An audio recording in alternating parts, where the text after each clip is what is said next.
So can you get pain and suffering in a California workers' compensation case? The strict answer, no, you're not going to get it. There's no pain and suffering in workers' compensation. The amount of pain or suffering that you've gone through since the injury happened a couple of years ago, on its face, just straight out, pain and suffering does not factor into workers' comp.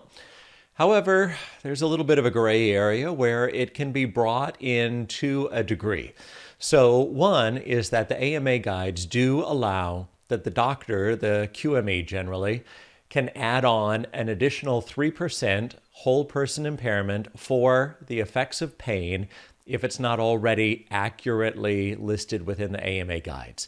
So let's say you have low back injury, the doctor used the DRE method for the lumbar spine, found 8% whole person impairment, but found that your activities of daily living were more greatly impacted than what would normally be seen by a DRE2 and an 8% whole person impairment. The doctor can add up to 3% additional whole person impairment for the effects of pain and the impact on activities of daily living. So it's a little bit of an add-on for pain. That's one spot. The other spot that pain can come into play is with application of what's called an Almaraz-Guzman approach. So you're an injured worker, you don't have an attorney, you go to the QME, you lay out your subjective complaints, what's going on, and the doctor will address whole person impairment in his or her report first using a strict application of the AMA guides. So the doctor goes strictly by the book to assign a level of whole person impairment. What the doctor can then do based on an Almaraz-Guzman approach, it's the name of a couple of cases, 10 years ago, 15 years ago, that said that if the whole person impairment isn't accurately identified by a strict application of the AMA guides, that the doctor can rate by analogy. He or she can use another portion of the AMA guides, which more accurately reflects the level of impairment. So maybe you have, let's say, a knee injury.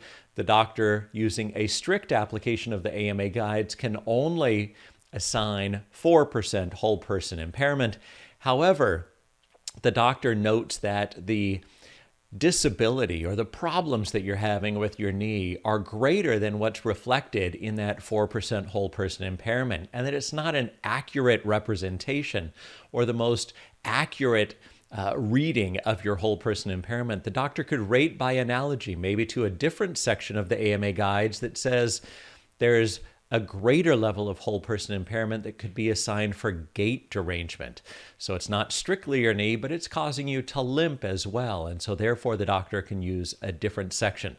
So the doctor does have to stay within the AMA guides. He or she can't go to other books. Old rating methods a long time ago, we used to use subjective complaints that would get rated out for their frequency and severity. Doctors can't do that anymore.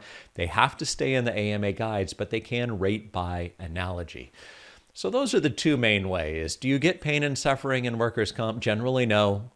But there can be a 3% add-on for the impact on activities of daily living, and a doctor can rate by analogy.